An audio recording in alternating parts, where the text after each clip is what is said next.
네, 이번 순서는 불교에 관한 모든 궁금증을 자신감 있게 해결해드리는 무엇이든 알려주마 시간입니다.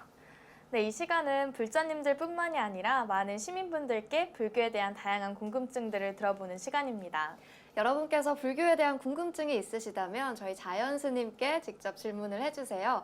저희 SNS 자신감 밴드나 BBS 불교방송 자신감 홈페이지에 게시글 올려주시면 채택을 해서 저희가 무엇이든 알려주마 코너에서 궁금증 풀어드립니다. 네, 그러면 또 오늘은 어떤 질문이 올라와 있을지 엄청 궁금하실 것 같은데요. 오늘 질문 화면으로 만나보시겠습니다.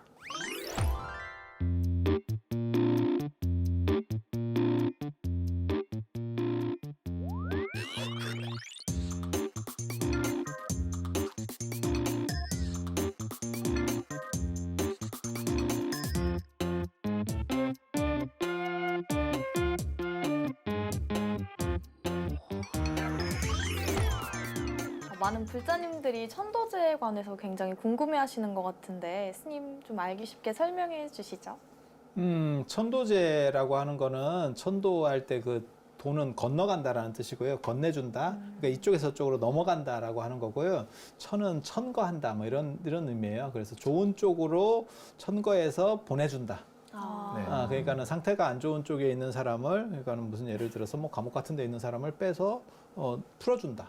이런 쪽인 거예요. 그리고 네. 단순히 그렇게 해서 풀어주는 것만 아니고 이제 불교적으로는 두 가지가 좋은 데가 있거든요. 극락이 진짜 좋은 데고요. 극락이 좋은 데고, 그 다음에 이제 천상세계, 네. 천당이라고 하는, 천당이 제가 전에도 말씀드렸지만 불교 용어입니다. 그래서 이 천상세계가 있고 이 두 가지가 있어요. 그래서 천상세계는 약간 쾌락적인 세계, 그 다음에 극락이라고 하는 데는 보통 사람은 극락이 더 안 좋습니다.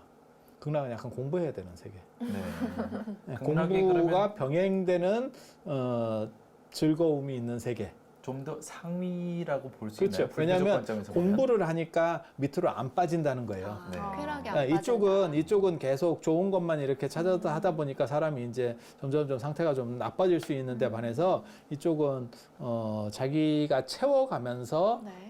즐거움을 가지기 때문에 계속 더 발전할 수 있다라고 하는 거예요. 네. 근데 이제 공부 싫어하는 사람은 제가 전에도 그런 얘기 잠깐 해드린 것 같은데 극락 가면 죽습니다. 영혼이 절단 있는데도... 납니다. 절단 납니다. 네. 공부 싫어하는데 뭐 공부하는 데 가는데 간단한 이치네요. 그러니까 뭐하고 똑같은 거냐면 일반적으로 뭐 관광 같은 거 좋아하는 사람이 있는가 하면 그 사람을 어디다 데리고 갔다라고 생각하면 되냐면 뭐 박물관 같은 데 가고 한나절 동안 돌려버리는 거예요. 박물관, 미술관 같은 데. 그러면 사람이 이렇게 내가 돈 들여서 과연 이걸 해야 되나 이렇게 생각하는 사람들이 있어요. 그러면 이 천도제라는 게 극락세계에 가기를 발언하는 건가요? 두 가지 다 가능해요. 두 가지 다 가능한데 이제 보통은 천상세계보다는 극락세계가 더 좋다라고 하니까 보통 이제 극락왕생 이런 얘기 네, 들어보셨잖아요. 네. 그걸 이제 목표로 하게 되는 거죠. 근데 여기 지금 그러니까 질문에서 보면 되게 재밌는 게 천도제를 하면 뭐 사업이 잘 되고 뭐 네. 이런 얘기가 있거든요. 네. 네. 저도 그랬으면 좋겠어요. 개인적으로. 만약에 이게 가능하면 모든 스님들이 자기 천도제를 해야 되지 않을까? 네. 그렇죠. 그래서 이런 식으로 되는 건 아니고요. 룰을 그냥 말씀만 드리면 어떤 거냐면 그런 얘기 들어보셨어요? 돌아가신 분 중에서 아까 우리가 그런 얘기 했잖아요. 돌아가시고 나서도 이 주변에 있다. 이게 네, 유견문화라고 그랬잖아요. 네. 근데 여기에서 어떤 식이 되면 이 사람이 악한 영향을 줄 수 있냐면 한이 있거나 원이 있거나 이런 게 안 네. 풀렸으면, 그러니까 우리 설화나 안 그러면 이야기에서도 늘상 나오는 게 있거든요. 그게 뭐냐면 장화홍련 같은 거. 자기가 억울해서 뭔가를 풀고 싶은 거예요. 네. 그래서 그런 식으로 좀 상태가 안 좋게 돌아가신 분들은 에너지가 강력한 에너지가 있어요. 근데 그게 안 좋은 에너지죠. 그래서 그 사람이 조상 중에 있으면 어떤 일이 벌어지냐면 그 사람의 운명을 막아가는 거예요. 안 좋게 끌어내리는 거죠. 자기도 모르게. 스님 그런데 천도제 하면은 저희가 49제도 같이 아니 그 전에 네. 그 전에 그렇게 안 좋은 저런 조상들이나 어떤 귀신들이 내 주변에 이렇게 덕지덕지 달라붙어 있으면 네. 이 주변을 그러면 내가 음한 기운 때문에 일이 안 풀린다는 거예요. 네.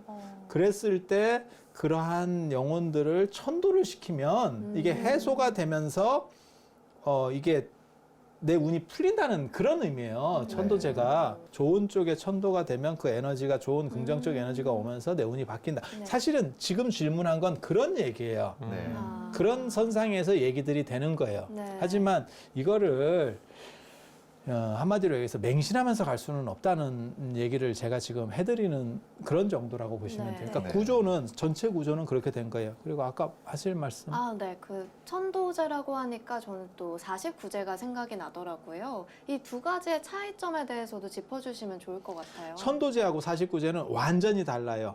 완전히 달라요. 그래서 제가 그거를 책이나 이런 데도 그런 설명들을 드렸었는데 천도제는 기결수에 대한, 그러니까 재판으로 얘기하면 이미 형이 확정된 사람에 대한 거를 풀어주는 거예요. 그러니까 광복절 특사로 나가는 거예요. 돌아가신 지 광복절 좀 됐다 시일이 오래 그렇죠, 지난 그렇죠. 후에 예, 하는 거죠. 광복절 특사 같은 거예요. 그리고 49제는 뭐냐면 돌아가신 지 49일 안에, 그거는 뭐냐면 미결수 상황이에요. 네. 아직 심리, 받지 않은 상황. 계류 중인 상황. 네. 뭐가 잘못됐다라고 우리가 혐의만 둘 수 있는 거지 확정할 수 있는 건 아무것도 없잖아요. 네. 그러니까 이렇게 미결수인 상황에서 사법 심리 중에 있는 거는 49제를 하는 거고, 이때는 누구 힘을 빌려야 될 것 같아요?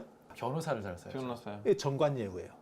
여기서 써야 될 거는 전관예우를 어떻게 선택하느냐에 따라서 그 팀을 어떻게 구성하느냐에 따라 나올 수 있는 거야. 판사 출신 변호사면 발사 출신 분. 그렇게 잡는 거고, 네. 만약에 내가 광복절 특사를 하려고 하잖아요. 그러면 전관예우 다 필요 없어요. 누구를 잡아야 되냐면 민정수석을 잡아야 돼요. 민정수석이 거의 그런 거를 판단을 합니다. 네. 그러니까 룰이 완전히 다른 거예요. 네. 그러면 49제와 천도제에서는 각자 비는 어떤 존재는 49제는 염라대왕, 천도제는 부처님 이렇게 아니, 되는 아니. 거예요? 그거는 마찬가지인데 똑같은 사법제도 안에 있는 거라고 보면 되는데 룰 자체가 약간 다른 거예요. 네. 그래서 제가 뭐라고 얘기하는 거냐면 우란분제는 천도제예요. 근데 우란분제를 49제로 지내는 이상한 풍속이 최근 들어서 생겼어요. 한국 불교에. 그래서 그거는 완전히 잘못된 거고, 그거를 49제로 지내면 저는 헛제사입니다. 네. 오늘 헛제사기가 굉장히 많이 나오는데 그건 헛제사입니다. 그러니까 네. 뭐하고 똑같은 거냐면 민정수석을 찾아야 되는데 정관예우를 네. 계속 찾고 있는 거예요. 네.